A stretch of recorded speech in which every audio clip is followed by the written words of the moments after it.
sekarang kita akan melanjutkan pada slide selanjutnya, di mana penerapan teknik DNA barcoding sangat menjamin keamanan dan efektivitas bahan obat.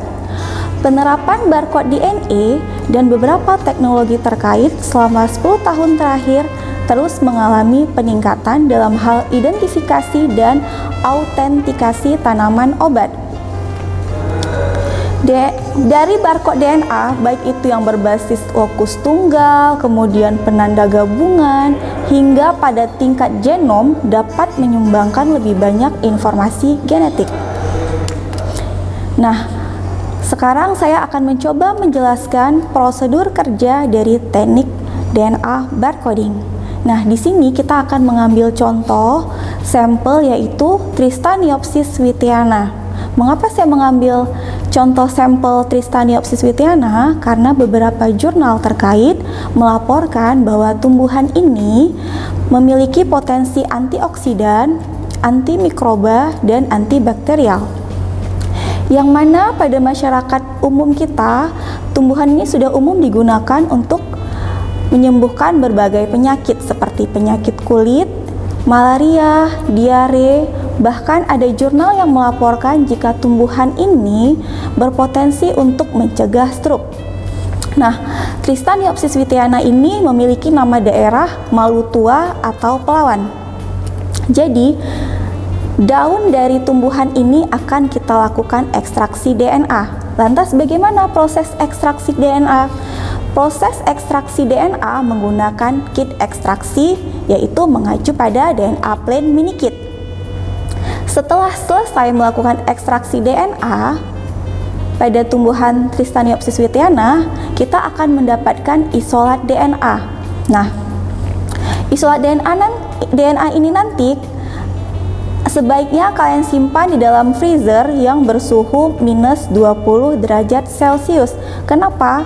Untuk mencegah isolat DNA ini mengalami proses denaturasi.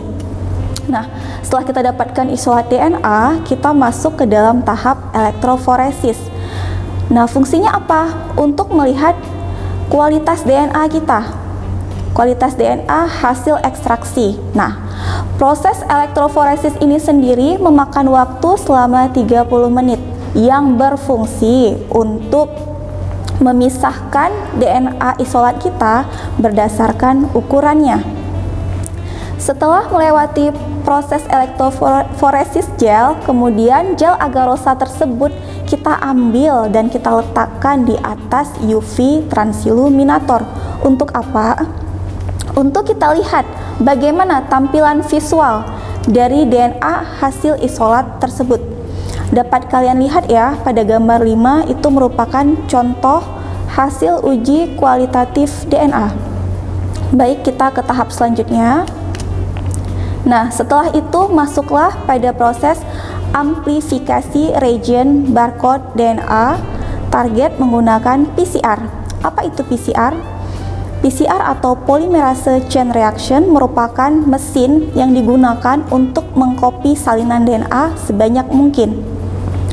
Umumnya di sini PCR itu menggunakan 30-40 siklus tergantung kebutuhan dalam penelitian kita, dan mesin PCR itu bekerja selama 3-4 jam tergantung berapa siklus yang kita gunakan. Nah, setelah itu amplifikasi itu akan menghasilkan sebuah PCR produk, yaitu region barcode DNA yang kita jadikan target, apakah itu ITS, ataukah itu RBCL, atau MATK, atau tRNA PSBA, tergantung barcode DNA apa yang kita gunakan. Setelah itu, masuklah pada tahap selanjutnya, yaitu pada gambar 7, di mana region barcode DNA target hasil PCR kita elektroforesis lagi selama 30 menit. Setelah selesai kita elektroforesis, gel agarosa itu kita ambil dan kita tempatkan di atas UV transilluminator. Di beberapa laboratorium yang sudah canggih dan lebih modern, kita juga bisa menggunakan gel dock ya untuk melihat visualisasi dari produk PCR ini. Bisa adik-adik lihat semuanya pada gambar, di mana terdapat pita-pita putih itu merupakan pita DNA. pita DNA target kita ya, tergantung pada primer apa yang kita gunakan. Di sini adalah visualisasi DNA yang mana saya menggunakan primer ITS. Oke, kita lanjut. Selesai mendapatkan produk PCR, kita memasuki tahap sequencing. Nah, di sini biasanya proses sequencing menggunakan next generation DNA sequencing. Bagaimana proses ini dapat kita lakukan? Nah, kita bisa mengirimkan produk PCR kita kepada penyedia jasa sequencing seperti yang ada di Malaysia ataupun ke Makrogen Korea Utara.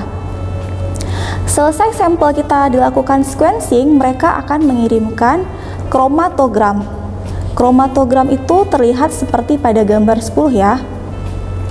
Nah, bagaimana cara untuk kita menganalisis kromatogram itu layak untuk dianalisis ataupun tidak? Nah, kalian bisa lihat ya, jika peak hasil sequencing kalian atau bentuk puncak hasil sequencing kalian tinggi dan tidak bertindih, maka dapat dikatakan peak tersebut baik. Sedangkan jika peak hasil sequencing kalian itu landai dan saling bertindih, maka itu tidak baik dan sebaiknya tidak dilanjutkan untuk analisis data karena akan mengganggu proses rekonstruksi pohon filogeni. Setelah itu, jika kita sudah yakin bahwa peak hasil sequencing kita baik, maka dilakukan analisis data menggunakan bioedit dan cluster X. Setelah pada tahap itu, kita memasuki tahap validasi data, di mana sampel asli tumbuhan yang kita gunakan dalam penelitian kita bandingkan dengan database yang ada di GenBank, yaitu kita bisa mengaksesnya di http://blastncpi.nlm.nih.gov ya. Kalian bisa membukanya yang tertera pada gambar ini. Jadi kalian bisa bandingkan seberapa mirip spesies dalam penelitian kalian dengan spesies yang sudah dideposit ke dalam NCBI. Nah, untuk ini saya akan mengambil contoh di mana Tristaniopsis wiethiana dari famili Myrtaceae pada penelitian ini ternyata memiliki kemiripan dengan Tristaniopsis laurina. Sebanyak 94% quarry covernya, kemudian per idenya 98% dan i-value-nya adalah 0,0, di mana mereka memiliki kemiripan ya. Nah, Tristaniopsis wiethiana dengan Tristaniopsis laurina sendiri adalah merupakan tumbuhan yang berada dalam satu genus, yaitu genus Tristaniopsis, hanya saja berbeda spesies. Setelah kita bandingkan spesies kita dengan database di GenBank, barulah kita merekonstruksi pohon filogeni. Bagaimana cara merekonstruksinya? Kita dapat menggunakan program Mega 6. Di sini dapat terlihat ya rekonstruksi pohon filogeni. Untuk apa? Pohon filogeni ini kita ingin melihat kekerabatan Tristaniopsis wiethiana dengan Tristaniopsis jenis lainnya. Apakah mereka berada dalam satu clade yang sama? Apakah mereka memiliki kemiripan? Apakah mereka berasal dari nenek moyang yang sama? Kita bisa lihat pada rekonstruksi pohon filogeni ini tergantung dengan metode apa yang ingin kalian gunakan. Kalian bisa menggunakan neckboard joining, kemudian maksimum parsimony, kemudian minimum evolution, dan beberapa metode lainnya, tergantung pada penelitian. Nah, tadi saya membahas tentang elektroforesis gel. Baiklah, sebelum saya bahas lebih lanjut tentang elektroforesis gel, kita akan kembali setelah pesan-pesan berikut ini.